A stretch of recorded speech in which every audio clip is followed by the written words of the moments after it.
Question number 56, receipt and payment account of Shankar sports club is given below for the year ended 31 March 2021। Date ध्यान रखना, 2021 का question है, मतलब financial year कौन सा हो गया, 2021।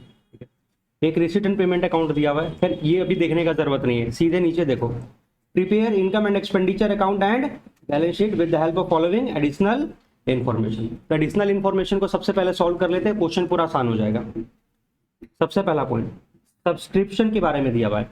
सब्सक्रिप्शन आउटस्टैंडिंग है ऑन 31 मार्च 2020। बताओ तो ये 31 मार्च देख करके क्लोजिंग वाला फीलिंग जरूर आ रहा होगा, बट ये डेट कौन सा माना जाएगा मालूम है, ओपनिंग का, क्योंकि ये क्वेश्चन किस ईयर का है, 31 मार्च 2021। तो ये 31 मार्च 2020 मेरा पिछला साल, इस बार के लिए क्या माना जाएगा, बिगिनिंग, ओपनिंग। तो सब्सक्रिप्शन आउटस्टैंडिंग ओपनिंग में कितना है, 1200, और 2300 किस डेट पर, 31 मार्च 2021। यानी आसान भाषा में बता दिया, ओपनिंग आउटस्टैंडिंग है हमारा कितना, 1200, और क्लोजिंग आउटस्टैंडिंग है हमारा कितना, 2300।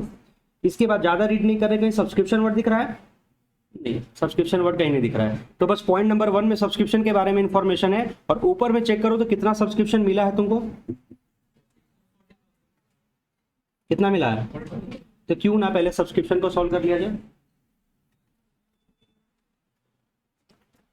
Question number 56, working note number 1।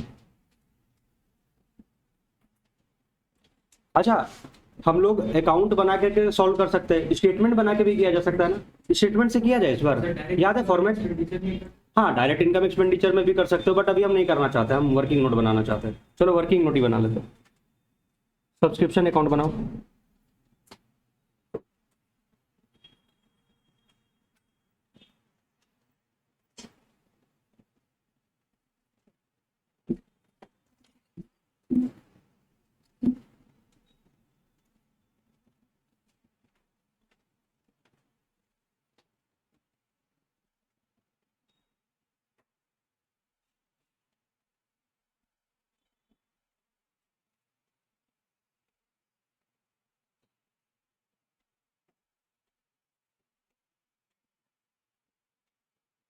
ये सब्सक्रिप्शन अकाउंट हम लोग को बनाना क्यों पड़ रहा है मालूम है,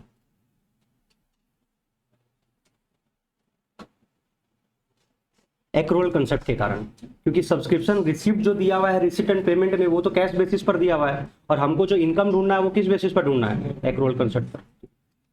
इधर से क्या आता था सबसे पहले, आउटस्टैंडिंग सब्सक्रिप्शन, इधर आता था बाई एडवांस सब्सक्रिप्शन, और ये दोनों क्रॉस इधर भी आएगा, इधर आता था बाई आउटस्टैंडिंग सब्सक्रिप्शन, और इधर आता था टू एडवांस सब्सक्रिप्शन। खैर इस क्वेश्चन में तुमको एडवांस का कोई भी इंफॉर्मेशन नहीं दिया हुआ है, बस आउटस्टैंडिंग का इंफॉर्मेशन दिया हुआ था। बताओ तो ओपनिंग में आउटस्टैंडिंग कितना था, 1200, और क्लोजिंग में आउटस्टैंडिंग 2300। ये दो इंफॉर्मेशन था, और एक हम लोग को रिसिप्ट एंड पेमेंट से पता चला था कि कितना रिसीव किए by bank account, by bank account. बताओ ना कितना रिसीव किया, 40,000 हो जाएगा।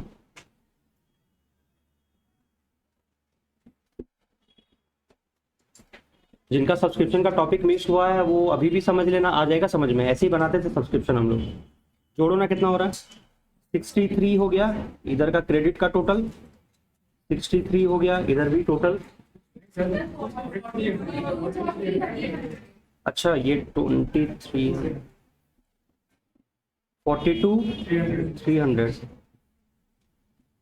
ये हो गया 42,300। एकदम ना मेरा गलती पकड़ने में आ जाता, कितना तुम लोग जोश में आ जाता है ना।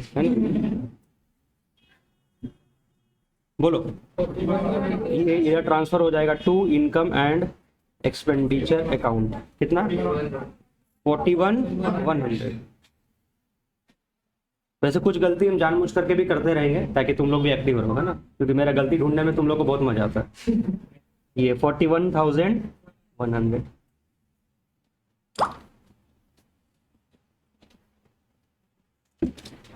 ये कहाँ ट्रांसफर होगा, साफ साफ लिखा हुआ इनकम एंड एक्सपेंडिचर में। अच्छा, ये आउटस्टैंडिंग सब्सक्रिप्शन दोनों हमारे लिए क्या होता है, एसेट होता है, तो ये ओपनिंग बैलेंस शीट में चल जाएगा, ये बड़े आगे। पोस्टिंग बाद में करेंगे एक साथ, लिख लिए।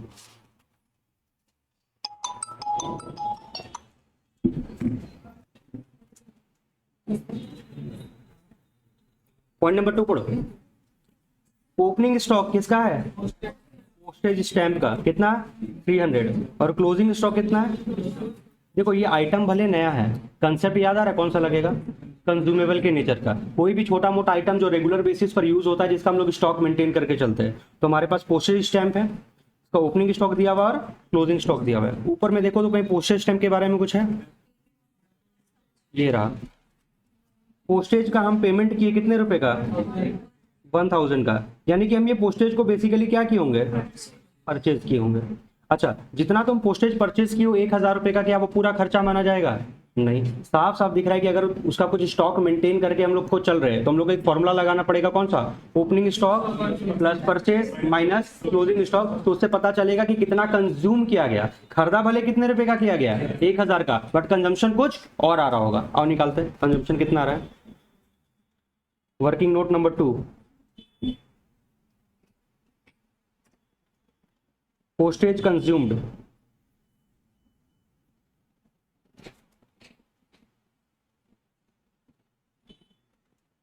पोस्टेज का ओपनिंग स्टॉक प्लस पोस्टेज का परचेज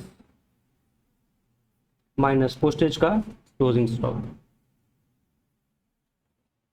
हमको बताना क्वेश्चन में देख करके कितना कितना है। ओपनिंग स्टॉक है 300, परचेज कितना है? पेमेंट साइड में दिया हुआ था 1000 का, क्लोजिंग स्टॉक कितना है? 200। कितना हो जाएगा? 1100।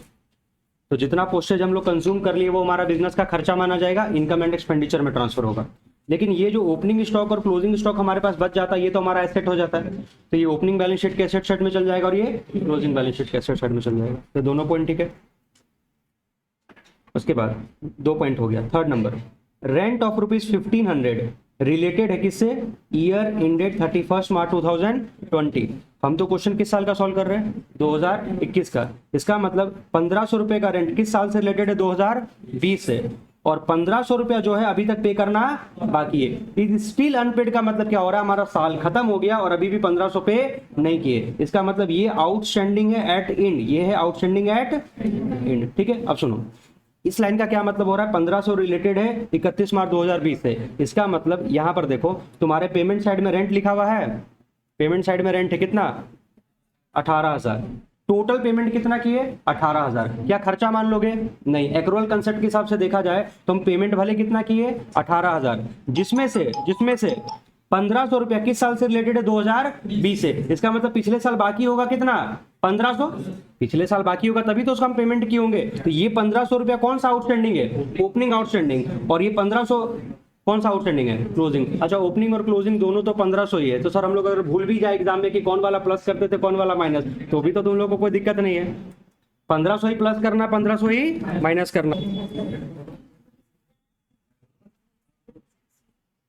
तो रेंट का खर्चा कितना आएगा? उतना ही आएगा जितना था। हाँ, लेकिन ये दोनों आइटम जो है ओपनिंग में आउटस्टैंडिंग 1500 और क्लोजिंग में आउटस्टैंडिंग 1500, दोनों कहां जाएगा? बैलेंस शीट के लायबिलिटी साइड में। एक वर्किंग नोट 3 बनाओ।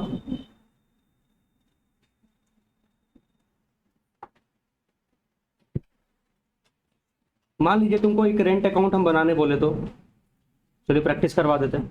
ऐसे तो तुम लोग आंसर दे दिया 1500 प्लस 1500 माइनस, बट एक क्वेश्चन था ना जहां पर रेंट अकाउंट बनाए थे अलग से, रेंट अकाउंट और एक लॉकर का अकाउंट, हाँ सैलरी का अकाउंट। चलो रेंट का अकाउंट बनाना सिखाते हैं।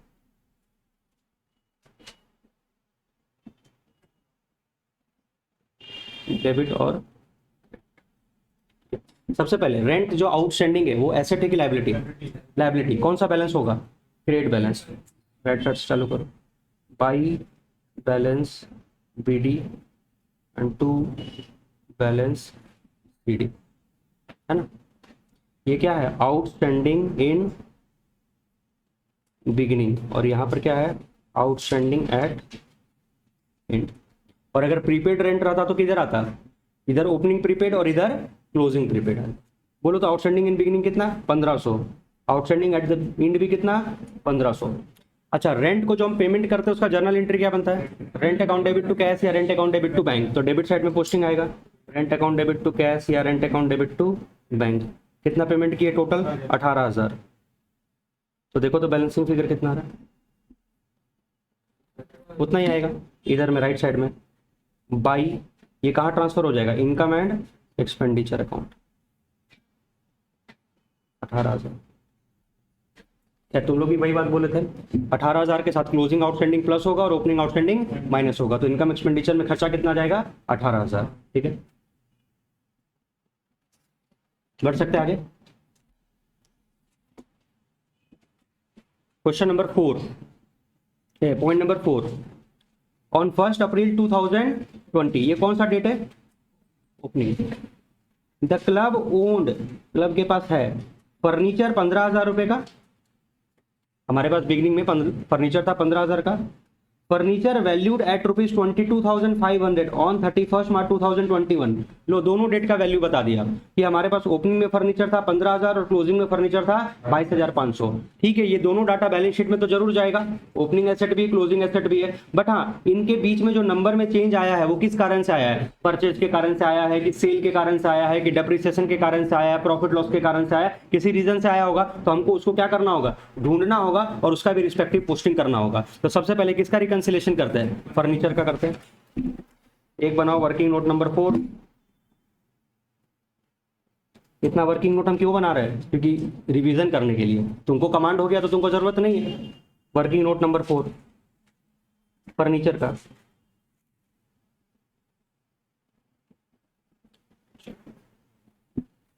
कैसे रिकंसिलेशन करोगे, सबसे पहले लिखो इसका क्लोजिंग वैल्यू, फर्नीचर का क्लोजिंग वैल्यू जो कैसे आया होगा, ओपनिंग वैल्यू प्लस अगर परचेज किए होंगे तो बढ़ जाएगा, सेल किए होंगे तो उसका बुक वैल्यू माइनस कर देना है, और अगर कुछ डेप्रिसिएशन है तो माइनस कर देना है। ठीक है, opening value closing value question खुद ही बता रहा है। ओपनिंग वैल्यू कितना है फर्नीचर का 15,000, क्लोजिंग वैल्यू क्वेश्चन में कितना है 22,500। आओ तो इसमें से कौन कौन सा आइटम है जो और मिल सकता है क्वेश्चन से, परचेज सेल का इंफॉर्मेशन कहां से ढूंढ सकते हो, रिसिप्ट एंड पेमेंट से। जरा नजर डालो रिसिप्ट एंड पेमेंट में, कहाँ लिखा हुआ है, ये ना, फर्नीचर खरीदे हो कितने का, ये परचेज हो गया, इधर में कहीं पर भी फर्नीचर का नाम नहीं है डेबिट साइड में। चलो फर्नीचर परचेज की हो प्लस 10,000, सेल का कोई भी इंफॉर्मेशन नहीं है। देखो तो आंसर मैच कर रहा है क्या, 15 + 10 25, लेकिन इधर कितना आ रहा है 22,500। तो ऑब्वियस बात है फर्नीचर डेप्रिशिएट भी तो किया होगा, रेट डेप्रिसिएशन का नहीं दिया बट बैलेंसिंग फिगर तो आ ही जाएगा। बोलो तो 15 + 10 25, 25 में से कितना घटाएंगे कि 22,500 आएगा, 2500। ये हमारा क्या आ गया, बैलेंसिंग।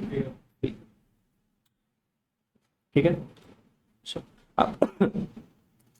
क्लोजिंग वैल्यू कहाँ चल जाएगा, क्लोजिंग बैलेंस शीट में, opening value opening balance sheet में। परचेज सेल का हमको पोस्टिंग नहीं करना बिकॉज वो रिसीट एंड पेमेंट का आइटम है, और डेप्रिसिएशन कहाँ चल जाएगा, इनकम एंड एक्सपेंडिचर में। अच्छा, सेल करते समय अगर प्रॉफिट लॉस होता तो भी कहाँ जाता है, इनकम एंड एक्सपेंडिचर। आ रहा समझ ली।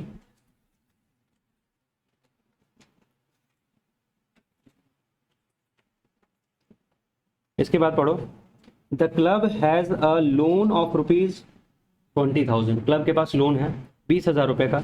लोन का रेट कितना था 10% per annum, which was taken, कब लिया गया था, इन द ईयर एंडेड 31 मार्च 2020। पिछले साल लोन लेकर के रखे, तो पिछले साल से अगर हमारा लोन चला रहा है तो वो हमारे ईयर के बिगिनिंग में दिखेगा, यानी हमारे ईयर के स्टार्टिंग में लोन कितने रुपए का है 20,000 रुपए का। अच्छा, क्या ये लोन क्लोजिंग वाले बैलेंस शीट में भी कैरी फॉरवर्ड होगा, वो डिपेंड करता है कि हम लोन का रिपेमेंट किए है कि नहीं किए, या और लोन लिए है कि नहीं लिए। चेक करो तो तुम्हारे बैलेंस शीट के पेमेंट साइड में कहीं लोन का पेमेंट किए हो, नहीं। क्या और लोन लिए हो, ना कोई लोन लिए हो, ना ही कोई लोन का रिपेमेंट किए हो। इसका मतलब जो लोन पिछले साल था वही लोन इस साल भी कैरी फॉरवर्ड होगा। तो ये लोन दो जगह जाएगा, कहाँ कहाँ, ओपनिंग बैलेंस शीट के भी लायबिलिटी में जाएगा, क्लोजिंग बैलेंस शीट के भी लायबिलिटी में जाएगा। सर लोन है तो लोन के ऊपर जो रेट दिया हुआ है तो इसका तो इंटरेस्ट का भी चक्कर पड़ेगा। लोन के ऊपर जो हमको ब्याज देना होता है वो हमारे बिजनेस के लिए क्या माना जाता है, खर्चा माना जाता है। तो हमारे पास तो सर पिछले साल से लोन चला रहा है 20,000 रुपए का, 20,000 का अगर 10% ब्याज बनता तो कितना बनता, 2,000। पेमेंट साइड में चेक करो तो तुम ब्याज भरे हो, हाँ सर ब्याज दिए है, कितना दिए, एग्जैक्ट मैच कर रहा है 2,000। 20,000 का 10% 2,000। ये अगर नंबर कुछ चेंज हो रहा होता तो एक्रूअल बेसिस के हिसाब से एक्रूड इंटरेस्ट ढूंढना पड़ता। एक्रूड नहीं, आउटस्टैंडिंग, कि इतना पे कर दिए और इतना पे करना बाकी है, बट फिलहाल तो वैसा नहीं है, ठीक है। तो लोन वाला पॉइंट सिंपल, एक बार ओपनिंग बैलेंस शीट में चल जाएगा, एक बार क्लोजिंग बैलेंस शीट में चल जाएगा। और इंटरेस्ट तो खर्चा है जो कहाँ जाएगा, इनकम एंड एक्सपेंडिचर में। सारा पॉइंट क्लियर ना। चलो अब क्या ड्रॉ करोगे, income and expenditure account.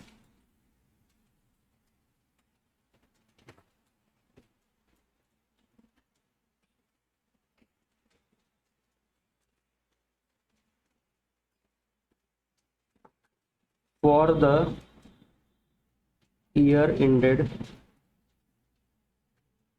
31st March 2021,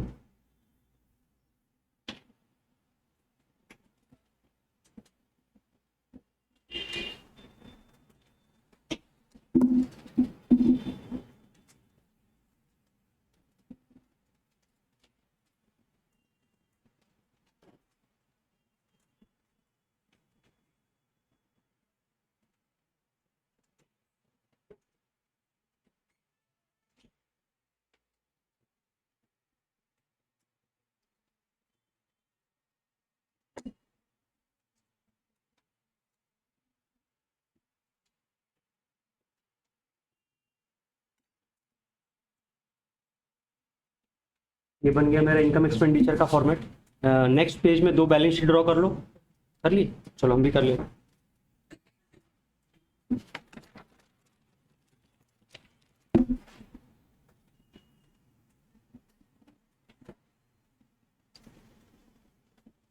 पहले हम क्लोजिंग वाला ड्रॉ कर रहे हैं।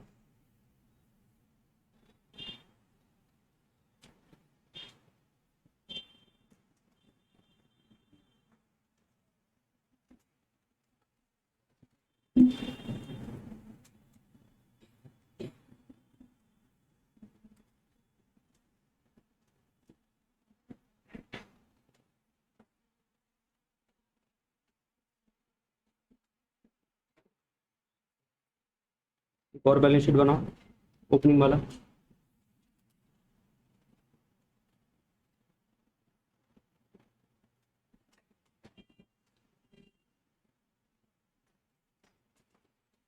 हमको मालूम है तुम लोग भी बिल्कुल डेट नहीं लिखा होगा, हम छोड़े तो, है ना, ये छाप रहा सब, लिखे हो हूबहू थोड़ा छापना है, थोड़ा कॉमन अंडरस्टैंडिंग भी लगा लो।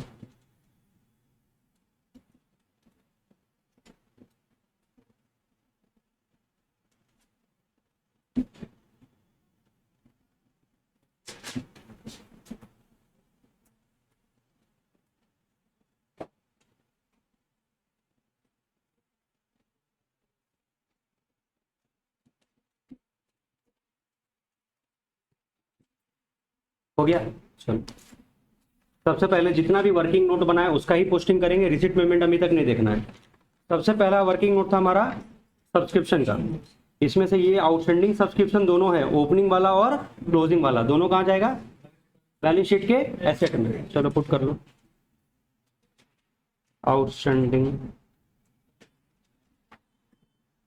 सब्सक्रिप्शन, ओपनिंग नहीं क्लोजिंग वाला लिखना है, क्लोजिंग वाला लिखना है 2300। पोस्टिंग सबको अपना ध्यान से करना जी, मान लीजिए कोई आगे पीछे स्पीड हो गया तो इधर उधर छाप दोगे। ये तो ओपनिंग वाला लिखो, कितना है 1200, हो गया। और सब्सक्रिप्शन कहाँ जाएगा, इनकम एंड एक्सपेंडिचर अकाउंट में।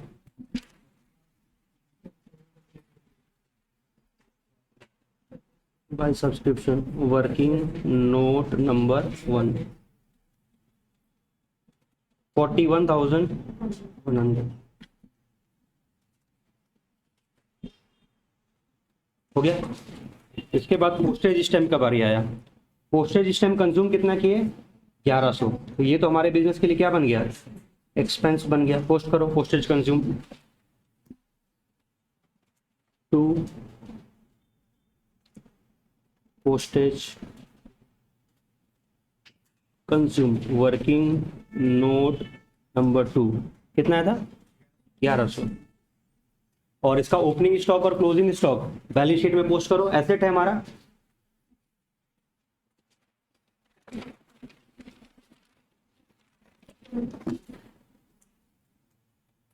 स्टॉक ऑफ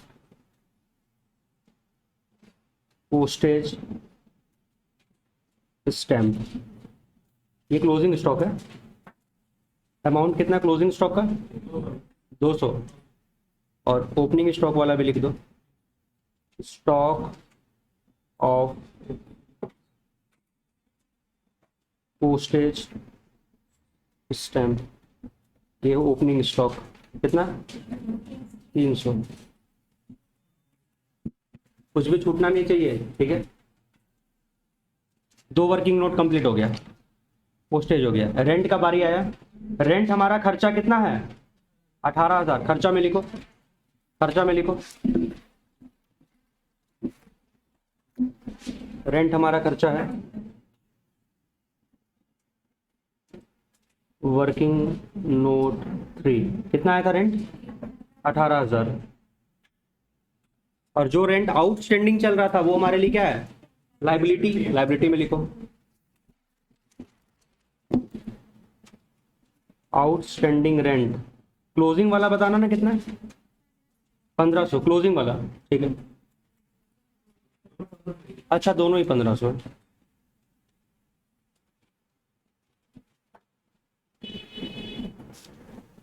हो गया 3 वर्किंग नोट खलास। अब क्या बचा? 3 खत्म हो गया। 4th वर्किंग नोट हम लोग किसका बनाए थे? फर्नीचर का। फर्नीचर का ओपनिंग वैल्यू क्लोजिंग वैल्यू कहाँ जाएगा? बैलेंस शीट में। परचेज को हमको पोस्ट करना नहीं है, सेल को पोस्ट करना नहीं है। डेप्रिसिएशन कहाँ जाएगा? इनकम एंड एक्सपेंडिचर में। पहले डेप्रिसिएशन लिख लो।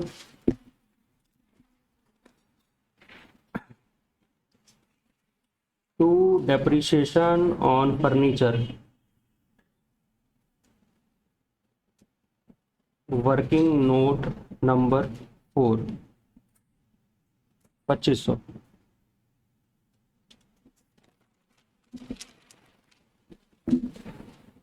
हाँ, अब यहां पर फर्नीचर लिख लो। अब देखो, तुम वर्किंग नोट अगर बनाए हो ना तो तुमको यहाँ पर डिटेल शो नहीं करना है कि इतना ओपनिंग बैलेंस था, इतना परचेज किए, इतना सेल किए, इतना डेप्रिसिएशन, क्योंकि तुम ऑलरेडी एक बार मेहनत कर चुके हो। अगर वहां पर वर्किंग नोट नहीं कर रहे होते तो यहाँ पर रिकंसिलेशन करते, ठीक है। बोलो फर्नीचर कितना? 22,500 क्लोजिंग वाला।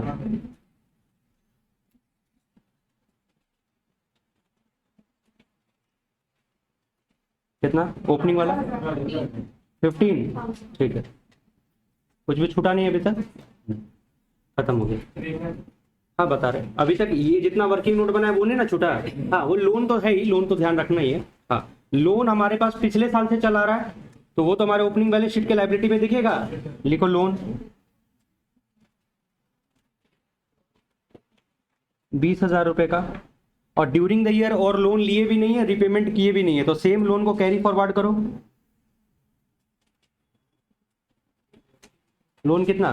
20,000, ठीक है। अच्छा, इसका इंटरेस्ट का पोस्टिंग तब करेंगे जब हम रिसीट एंड पेमेंट पढ़ेंगे, अभी तो जरूरत नहीं, जब एक लाइन से कंप्लीट करते जाएंगे। लोन का पोस्टिंग कर दिए, कंप्लीट। एडिशनल इंफॉर्मेशन सारा कंप्लीट। चलो इधर आओ। अब यहां से फटाफट से पोस्टिंग करते जाते हैं और काटते जाते हैं, ठीक है। सबसे पहले काम करो, कैश इन हैंड को हटा दो। ओपनिंग क्लोजिंग अब एक साथ हटा दो, अब तो स्पीड बढ़ जाएगा तुम लोग का। ये भी हटा दो, यहाँ से ये कैश इन हैंड भी हटा दो और ये कैश इन हैंड भी हटा दो। ओपनिंग में कैश कितना था? 2600 लिखो तो। ओपनिंग में कैश कितना था? 2600। ओपनिंग में कैश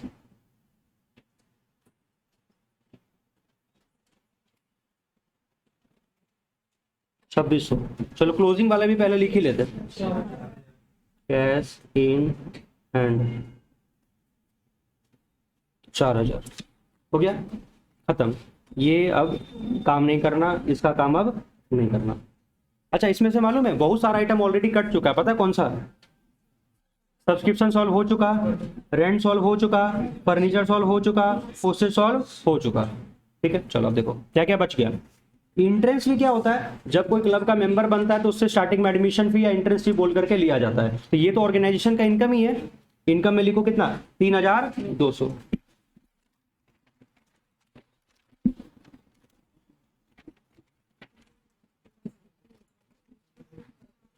लिखो इंट्रेंस फी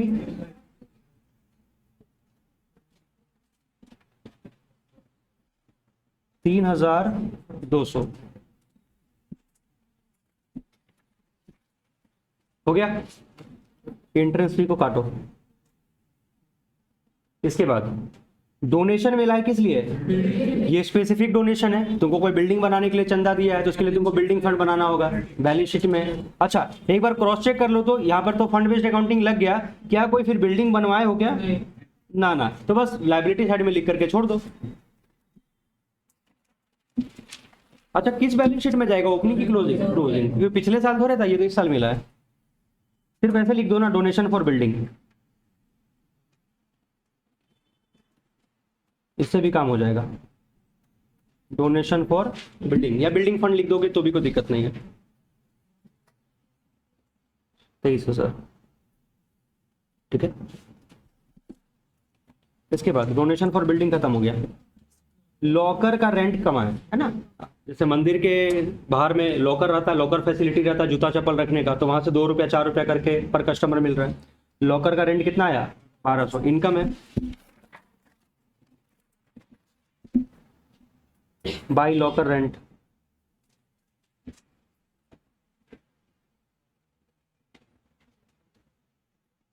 $1200, लॉकर रेंट खत्म हो गया। अब क्या है, लाइफ मेंबरशिप फी। ये क्या होता है, मेंबर्स लोग को एक ऑप्शन दिया जाता है कि आप तो रेगुलर बेसिस पर पेमेंट करना चाहते हो तो सब्सक्रिप्शन देते रहो, लेकिन अगर वन टाइम पेमेंट करना चाहते हो अपने लाइफ टाइम के लिए, क्या दोगे, लाइफ मेंबरशिप फी। यानी ये लाइफ मेंबरशिप फी एक्चुअली में सब्सक्रिप्शन ही है, लेकिन ये कई वर्षों का सब्सक्रिप्शन जुड़ा हुआ है। जैसे तुमको किसी क्लब के साथ जुड़ना है लेकिन तुमको लॉन्ग टर्म तक रहना नहीं है, तुमको 2-3 साल तक उस क्लब के लिए रहना है, तो तुम क्यों जिंदगी भर का पेमेंट करोगे, अपना सब्सक्रिप्शन वाले स्कीम में जाओ। लेकिन तुमको लगता है कि नहीं, तुमको हमेशा उसी के साथ जुड़े रहना है, तो वन टाइम पेमेंट कर दो, कौन सा, लाइफ मेंबरशिप फी। अब दिक्कत क्या है, लाइफ मेंबरशिप फी है तो ऑर्गेनाइजेशन के लिए इनकम ही है, लेकिन इसमें 1 साल का सब्सक्रिप्शन नहीं है, कई वर्षों का सब्सक्रिप्शन का ये इकट्ठा किया हुआ है। तो ये ऑर्गेनाइजेशन इसको किस नेचर का मानता है, कैपिटल नेचर का मानता है, कैपिटल रिसिप्ट मानता है, मोटा रिसिप्ट मानता है, और इसको ये कहाँ ले जाएगा, बैलेंस शीट में ले जाएगा। अब बैलेंस शीट में 2 ऑप्शन है, कहीं भी लायबिलिटी साइड में खुला छोड़ दो या कैपिटल फंड के साथ जोड़ के लिख दो, दोनों सही है। ये बैलेंस शीट का क्लोजिंग, यहाँ लिख दो लाइफ मेंबरशिप फी।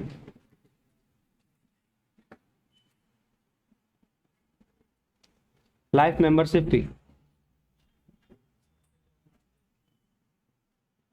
कितना, 7,000।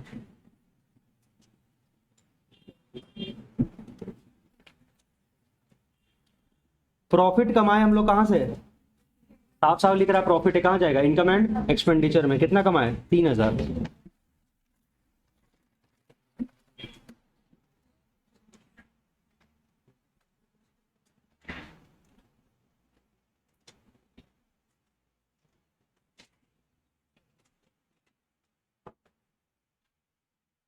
Profit from entertainment 3,000। सब्सक्रिप्शन खत्म हो चुका, इस सर आओ, रेंट खत्म हो चुका, वेजेस तो खर्चा ही है, कितना, 7,000। अब ये सोचना नहीं रहता है कि इसके ऊपर कोई एडजस्टमेंट होगा, आउटस्टैंडिंग कुछ नहीं, जो होना था सब कंप्लीट हो गया, खाली छापते जाना है। वेजेस 7,000, वेजेस खत्म हो गया। ये क्या है, बिलियार्ड टेबल, जो फूल गेम होता है देखे हो, उसी को तो बिलियार्ड टेबल बोलते हैं। तो ये तो महंगा आता है, कोई छोटा मोटा आइटम तो है नहीं, ये तो एसेट है हमारा। कितने रुपए का खरीदा है, 14,000 रुपए का। बैलेंस शीट में जाएगा, कौन सा बैलेंस शीट में जाएगा, अभी खरीदे हो तो पिछले साल तो हो नहीं सकता था, अभी खरीदे हो, क्लोजिंग बैलेंस शीट में जाएगा बिलियार्ड टेबल।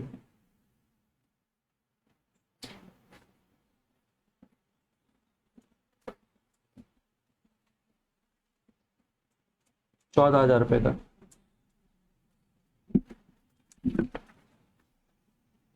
ठीक है, बिलियर्ड टेबल हो गया।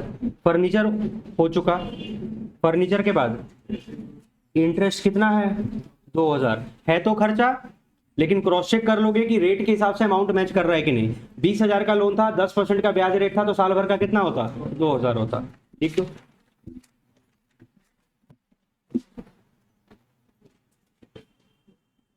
टू इंटरेस्ट ऑन लोन कितना, 2,000।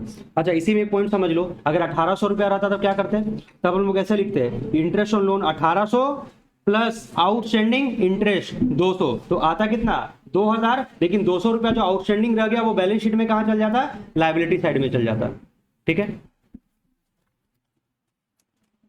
पोस्टेज का काम हो गया, अब क्या है, सैलरी खर्चा है 24,000 रुपये।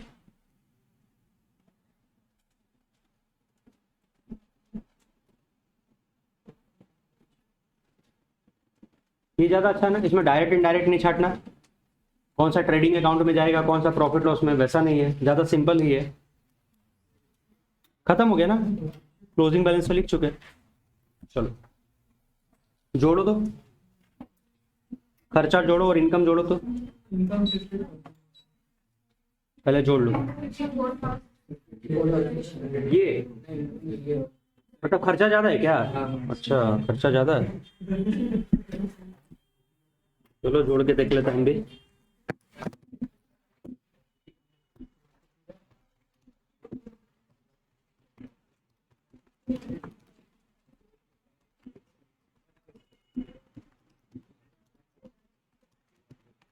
कितना बोले? क्या छूट गया? क्या छूट गया? कुछ तो नहीं छूटा है। ए सुनो, तुम लोग किसका खर्चा इधर का ज्यादा बोल रहा है? कैसे जी? 1100 plus 18,000 plus 2,500 plus 7,000 plus 2,000 plus 24,000, 24,000 है ना? अच्छा अच्छा ठीक, 54,600, 54,600, इधर भी हो गया 54,600। इधर लिखो बाई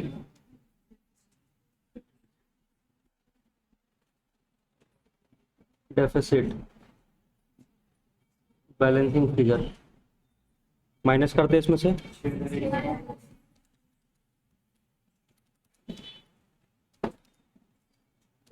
कितना बोले? 6,100।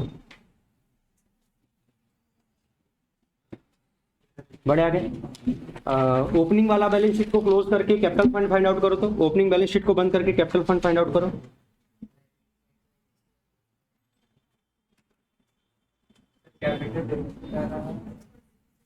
अच्छा कैपिटल फंड नहीं आ रहा है, ओहो इस बार डेफिसिट आ रहा है।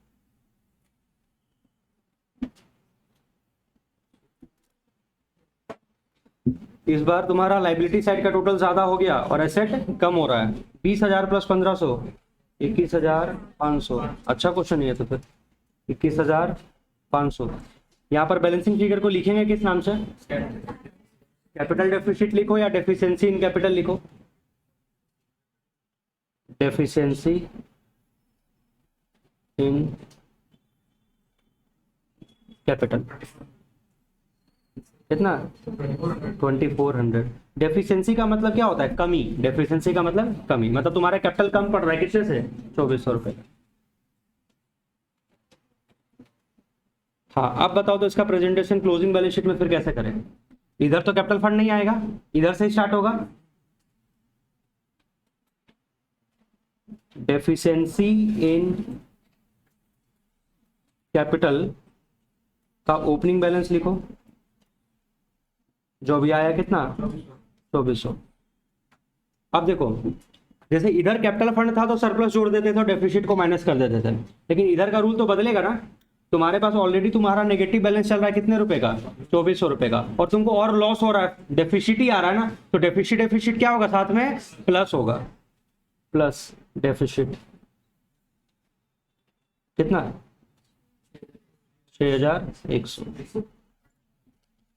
एग्जाम में अगर फर्स्ट टाइम बनाने बैठते हैं तब तो तुम लोग कंफ्यूज कर जाते हैं। इधर बैलेंस आ रहा है 8,500,